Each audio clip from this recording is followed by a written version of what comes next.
Peuple du monde, la planète Terre face aux enjeux climatiques. Ces catastrophes sont dues à la réduction des mécanismes de l'écosystème et la destruction des réserves écologiques mondiales. Les grandes surfaces boisées sont des puits de carbone qui stockent du dioxyde de carbone et rafraîchissent l'air, ce qui fait du bassin du Congo l'un des principaux facteurs dans la réduction des gaz à effet de serre. Le président Denis Sassou Nguesso reste déterminé dans ses initiatives. Bien que pays à très faible émission de gaz à effet de serre, le Congo continue d'investir de considérables efforts pour contribuer à la lutte mondiale contre les changements climatiques.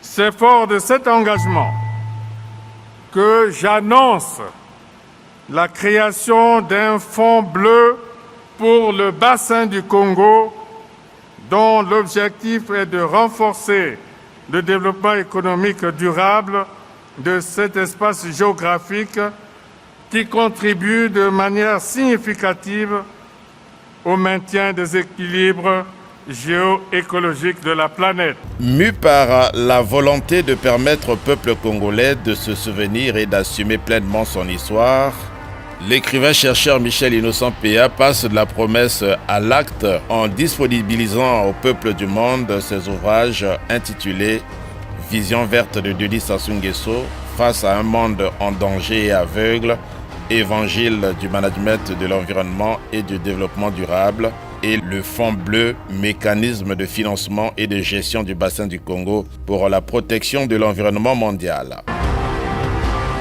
Cette initiative de l'écrivain-chercheur Michel Innocent Péa participe de la nécessité de rendre visible la détermination et l'engagement du président Denis Sassou Nguesso de contribuer à la lutte mondiale contre les changements climatiques. Ce mécanisme, pour lequel je sollicite votre soutien et l'adhésion de tous, permettra d'appuyer la mise en œuvre de micro-projets et de projets structurants d'hydroélectricité, d'irrigation des terres cultivables, de traitement des eaux usées, de récupération et traitement des déchets solides déversés dans les océans, cours et plans d'eau, et la réalisation de nombreuses autres initiatives concourant à promouvoir le développement propre de nos pays. Engagement pris devant ses pairs africains à Marrakech au Maroc et concrétisé à Oyo en République du Congo.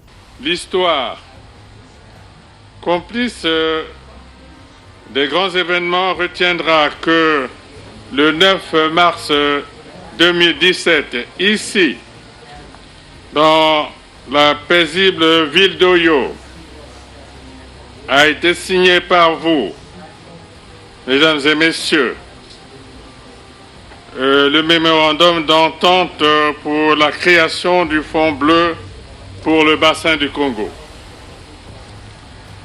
En portant sur les fonds baptismaux cette noble cause collective, en un temps que l'on pourrait qualifier de record, vous venez, au nom de l'Afrique, au nom de la communauté internationale, d'administrer la preuve de notre détermination, de la détermination de notre continent, d'aller le plus loin possible dans la préservation de l'environnement et dans la promotion des mécanismes d'un développement durable et innovant autour du grand réservoir d'eau que constitue le bassin du Congo.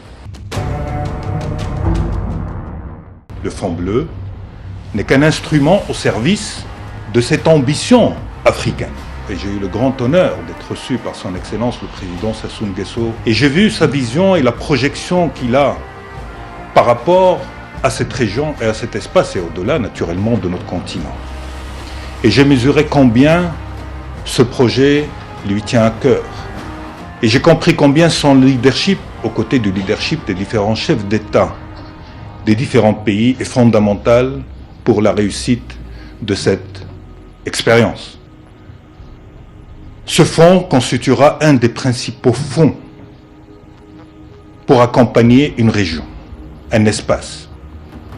Ce fonds mobilisera des ressources. Nous sommes donc aux côtés du Congo, déjà dans cette économie bleue, et nous espérons pouvoir continuer à le faire. Vu les ambitions du Fonds bleu de servir de véritable outil de développement durable en Afrique centrale, et ceci au profit des populations. La mise en place de cette plateforme régionale, le Fonds bleu pour le bassin du Congo, est d'une importance capitale non seulement pour notre région et notre continent, mais aussi pour la planète entière, pour les générations d'aujourd'hui et de demain. L'appui que la Banque mondiale et des instruments que nous avons pour appuyer ces différentes initiatives. Nous appuyons donc vous, les pays membres, à travers des instruments analytiques et des financements, et nous sommes disposés donc à apporter ces appuis-là pour mener la réflexion. Grâce à vous et à notre travail collectif, le Fonds bleu a été, je suis fière de le rappeler, salué et acclamé par le sommet Afrique en Action, comme l'une des 3 grandes idées susceptibles de transformer le continent africain. Dans cette entreprise, le président Denis Sassou Nguesso a besoin du soutien de toutes les compétences, toutes les intelligences et de toutes les énergies. Michel Innocent Péa est un pionnier actif. Comme les précédents livres qui constituent un véritable plaidoyer pour les populations de la planète au plan sécuritaire et humanitaire, cet ouvrage qui accompagne l'action du président Denis Sassou Nguesso dans le combat contre les changements climatiques est une autre sonnette d'alarme pour éviter une gifle fatale à l'espèce humaine. L'ouvrage vient aussi reconstituer pour les générations présentes et futures la mémoire collective. Car la perte de mémoire d'un peuple est la dérive d'une nation. Comme qui dirait, les paroles s'envolent, les écrits restent. Cet ouvrage qui appuie et confirme Vision verte de Denis Sassou Nguesso, publié en plusieurs langues, est disponible aux éditions L'Arbaton sur Amazon, à la FNAC et dans les autres librairies et centres culturels du monde.